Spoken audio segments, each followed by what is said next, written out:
जय हिंद। आज हम लोग जो है force and law of motion के बारे में डिस्कस करेंगे जो है for the class 9th student, force and laws of motions. इसके पहले वाले चैप्टर में हम लोग डिस्कस किए थे मोशन के बारे में। कोई बॉडी जो है वो मोशन करती है, वन प्लेस से दूसरे प्लेस तक जाती है, तो उसमें वेलोसिटी में चेंजेस होते हैं, स्पीड में चेंजेस होते हैं, उसकी एक्सेलरेशन के बारे में हम लोग डिस्कस किए थे। That is the first chapter में जो है। लेकिन हम लोग सेकेंड चैप्टर में डिस्कस करेंगे कि कोई बॉडी अगर मोशन करती है तो मोशन किस वजह से करती है जो है। तो क्या ऐसा मतलब उसमें चीज़ होती है कि कोई बॉडी जो है वो मोशन करती है जो है, तो मोशन अगर कोई बॉडी करती है तो डेफिनेटली उस पर कोई ना कोई एक्सटर्नल फोर्स लगते होंगे, तभी वो बॉडी जो है वन प्लेस से दूसरे प्लेस तक जो है वो मूव करती रहती है। अदरवाइज वो मूव नहीं करेगी। जैसे अगर हम लोग जो है एक बाईसाइकिल या बाइक अगर हम लोग चलाते हैं, तो बाइक में जो है इंजन जो होता है वो उस पर एक्सटर्नल फोर्स अप्लाई करता है, जिसके वजह से बाइक जो है वन प्लेस से दूसरे प्लेस तक जो है जाती है जो है। या कोई ट्रेन हो, कार हो, कुछ भी हो, तो उसमें जो इंजन होते हैं वो वन प्लेस से दूसरे प्लेस तक ले आने में जो है उस पर एक्सटर्नल फोर्स अप्लाई करता है, जिसके वजह से वो बॉडी जो है मूव करती रहती है। तो फोर्स की बेसिकली डिफिनेशन क्या होती है ये आप लोग मेंशन कर सकते हैं। फोर्स की डिफिनेशन क्या हो सकती है इसको आप लोग नोट डाउन कर सकते हैं। सेकेंड चैप्टर में बात कर रहे हैं हम लोग जो है क्लास 9th स्टूडेंट के लिए जो है, जिसका चैप्टर का नाम है force and laws of motion. अब इसमें आप लोगों को ध्यान देना होगा कि अब जो है पैटर्न जो है हमारा चेंज हो गया है, तो इसमें सबसे ज़्यादा आप लोगों को ऑब्जेक्टिव क्वेश्चन जो है सॉल्व आउट करने होंगे, और वो आपको साइड बुक से आपको मिल सकते हैं जो है। काफ़ी ज़्यादा ऑब्जेक्टिव क्वेश्चन उसमें होंगे, उसको आप लोग प्रॉपरली जो है सॉल्व करेंगे जो है। और हम लोग जो है सेकेंड चैप्टर को टॉपिक वाइज डिस्कस करते हैं जो है। तो देखिए फोर्स की डिफिनेशन क्या हो सकती है। Force is an external effort.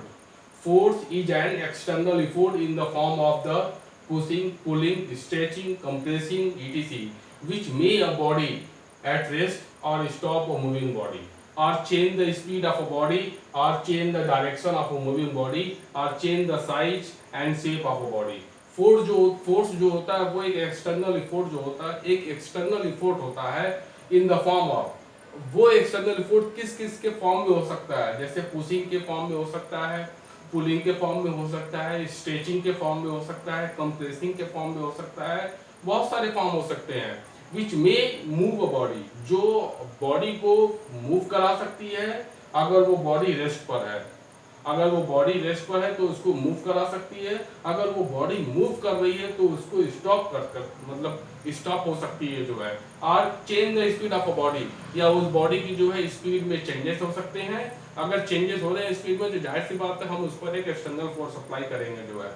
और चेंज द डायरेक्शन, या हमको उस बॉडी की डायरेक्शन भी चेंज करनी होगी, तब पर भी हमको एक फोर्स लगाना होगा ऑफ अ मूविंग बॉडी। और चेंज द साइज, उसकी साइज को अगर चेंज करना हो, अगर हम कोई कोई बॉल है अगर इसको हम बहुत ज़्यादा पुश कर रहे हैं, दबा रहे हैं जो है, तो उसकी साइड में जो है वो क्या हो जाएगी, चेंजेस हो जाएगी जो है।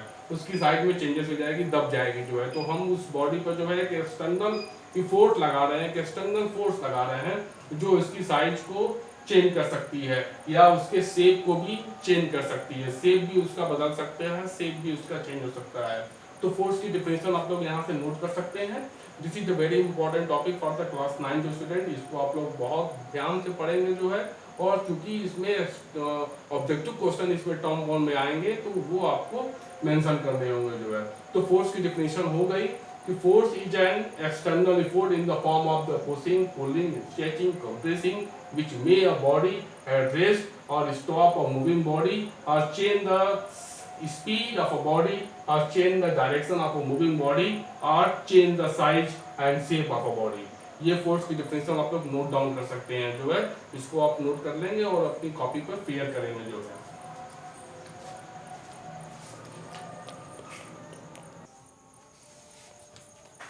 Now unit of force.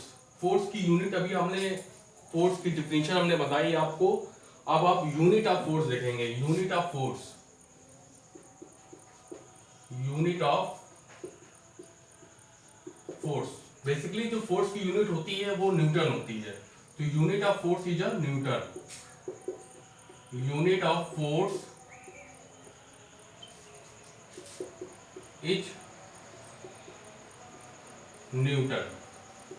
क्योंकि न्यूटन नाम के साइंटिस्ट ने फोर्स को बताया था, इसलिए उन्हीं के नाम पर जो है हम फोर्स की यूनिट रखेंगे न्यूटन। और न्यूटन को हम लोग कैपिटल लेटर एन से डिनोट करते हैं। तो यूनिट ऑफ फोर्स, फोर्स की यूनिट क्या होगी, दैट इज न्यूटन, न्यूटन, ठीक है। और इसको हम लोग कैपिटल लेटर एन से डिनोट करेंगे, that is the unit of force.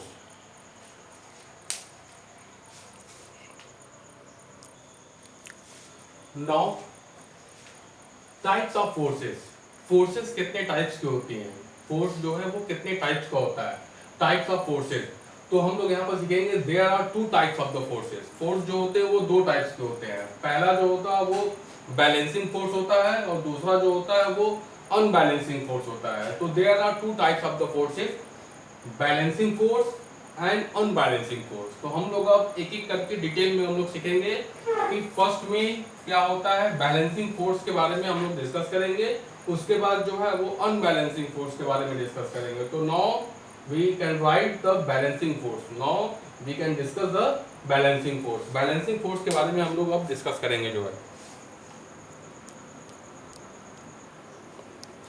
Now balancing force, balancing force की डिफिनीशन क्या होती है, if the resultant of all the forces, if the resultant of all the forces acting on the body is zero, यानी उस body पर जितने भी forces लग रहे हैं उनका जो टोटल रिजल्टेंट वैल्यू है वो जीरो है, तो इस टाइप के फोर्सेस को बोलेंगे that is the balance force.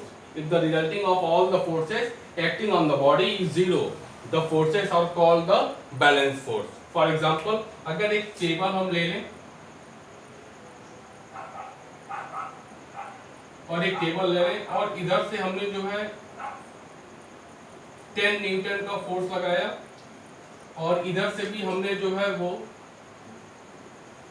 10 Newton का फोर्स लगाया, यानी इधर से भी हमने 10 न्यूटन का फोर्स लगाया और इधर से भी हमने 10 न्यूटन का फोर्स लगाया, इधर से 10 और इधर से 10।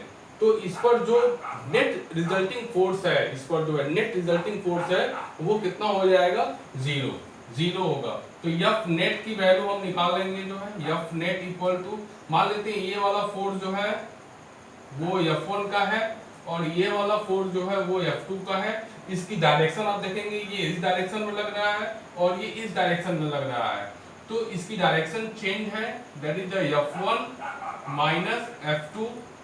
इधर वाला तो इधर जाएंगे तो प्लस हो जाएगा और इधर जाएंगे तो क्या हो जाएगा, माइनस हो जाएगा।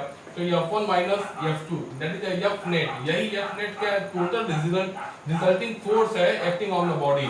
ये हमारा बॉडी है, ये बॉडी है। तो F1 minus F2 that is 10 minus 10, तो ओवरऑल वैल्यू कितनी हो जाएगी, जीरो हो जाएगी। ओवरऑल वैल्यू कितनी हो जाएगी, जीरो। तो हम कह सकते हैं कि बैलेंसिंग फोर्स में ऑब्जेक्ट मूव नहीं करता है, व्हेन, यानी हम कह सकते हैं कि बैलेंसिंग फोर्स में जो ऑब्जेक्ट जो होगा वो मूव नहीं करेगा। There is no move, there is no move of a body when applying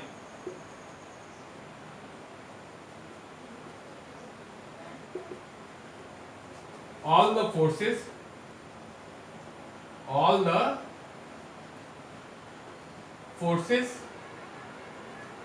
acting on a body is equal, यानी कोई भी फोर्स अगर हम अप्लाई करते हैं उस ऑब्जेक्ट पर, अगर वो फोर्सेस इक्वल हैं तो ऑब्जेक्ट जो है वो मूव नहीं करता है। यानी बैलेंसिंग फोर्स में जो है ऑब्जेक्ट मूव नहीं करता है, the object does not move, the object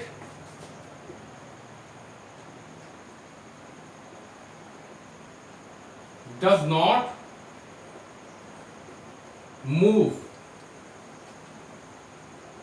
if the applying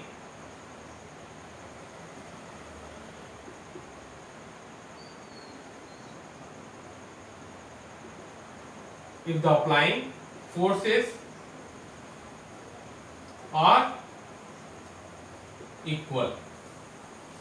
balancing force में ऑब्जेक्ट जो है वो मूव नहीं करता है, यानी अगर कोई भी ऑब्जेक्ट अगर मूव अगर कर रहा है तो उसमें हम लोग बैलेंसिंग फोर्स ना करके उसमें हम अनबैलेंस फोर्स अगर हम करेंगे तभी वो ऑब्जेक्ट मूव करेगा जो है। तो बैलेंसिंग फोर्स में एक बात आप हमेशा याद रखेंगे कि बैलेंसिंग अगर फोर्स बैलेंस है तो ऑब्जेक्ट जो है वो मूव नहीं करता है। तो देखेंगे इधर से भी 10 न्यूटन का फोर्स लग रहा है और इधर से भी 10 न्यूटन का फोर्स लग रहा है। तो ये जो टेबल है या ये कोई बॉडी है, ये बॉडी ना इधर जाएगी ना इधर जाएगी, क्योंकि दोनों तरफ का जो फोर्सेस है वो क्या है, बैलेंस है, इक्वल है। तो बैलेंसिंग फोर्स में ऑब्जेक्ट जो है मूव नहीं कर सकता है। तो इसे आप नोट डाउन कर सकते हैं।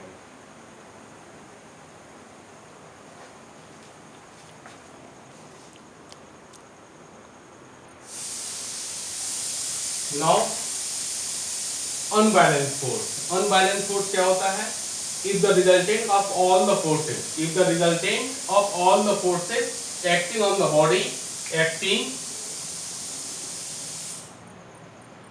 acting on the body is not a zero, the forces are called unbalanced force। यानी किसी भी बॉडी पर जो सारे फोर्स लग रहे हैं वो अगर इक्वल नहीं है, वो अगर डिफरेंट डिफरेंट फोर्सेस हैं, तो ऐसे फोर्स को बोलेंगे that is the unbalance force. और अनबैलेंस फोर्स में ऑब्जेक्ट जो है वो मूव करता है।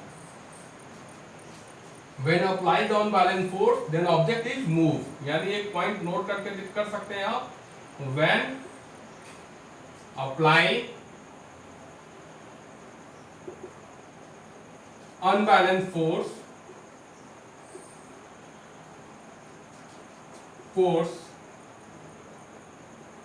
forces acting on the body, then the body is move। When the applying unbalanced force acting on the body, then the body is move। यानी अगर हम बॉडी पर अनबैलेंस फोर्स अप्लाई कर रहे हैं, यानी फोर्सेस जो है वो डिफरेंट डिफरेंट है, तो वो बॉडी जो है वो मूव करेगी। यानी अगर कोई बॉडी अगर मूव कर रही है तो उसके लिए सबसे नेसेसरी जो कंडीशन होगा वो उस पर अप्लाइंग अनबैलेंस फोर्स होगा। बैलेंसिंग फोर्स में ऑब्जेक्ट जो है वो मूव नहीं करता है, लेकिन अनबैलेंस फोर्स में जो है वो ऑब्जेक्ट जो है वो क्या करता है, मूव करता है। जैसे अगर हम बात करें, एक ये टेबल है, ये टेबल है और इस पर हमने फोर्स लगाया 10 न्यूटन का इस डायरेक्शन में, और इधर से हमने जो है फोर्स लगाया वो F2 का है, और ये हमने फोर्स लगाया दैट इज 20 न्यूटन का। तो इधर से हमने फोर्स लगाया F1 की वैल्यू वो 10 न्यूटन है, और इधर से जो हमने फोर्स लगाया वो 20 न्यूटन है। तो बताइए ये जो बॉडी है, ये जो बॉडी है आपका, ये बॉडी कुछ भी हो सकती है, टेबल हो सकता है, चेयर हो सकता है, कुछ भी हो सकता है। तो ये बॉडी किधर मूव करेगी, इधर जाएगी कि इधर जाएगी? किधर ज्यादा फोर्सेस है, फोर्स इधर ज्यादा है, तो वो ऑब्जेक्ट जो है वो इस डायरेक्शन में मूव करेगी। तो यहाँ पर F नेट की वैल्यू हम निकाल सकते हैं, F नेट दैट इज जो वैल्यू बड़ी होगी उसमें से हम लोग क्या कर देंगे, सबट्रैक्ट कर देंगे। यानी इधर से वैल्यू है that is F2 minus F1 that is 20 minus का 10, ओवरऑल वैल्यू कितनी आ जाएगी, 10 न्यूटन। यानी 10 न्यूटन का फोर्स इस पर लग रहा है, तो ये जो टेबल है वो इस डायरेक्शन में मूव कर जाएगी, क्योंकि ये वाला जो फोर्सेस है वो फोर्सेस क्या है, ज्यादा है।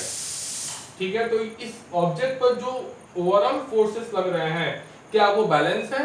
नहीं, यहाँ पर ऑब्जेक्ट पर जो फोर्सेस लग रहे हैं वो अनबैलेंस फोर्सेस है। जो अनबैलेंस फोर्स है तभी ये ऑब्जेक्ट जो है वो मूव करेगा, अदरवाइज ये ऑब्जेक्ट मूव नहीं कर सकता है।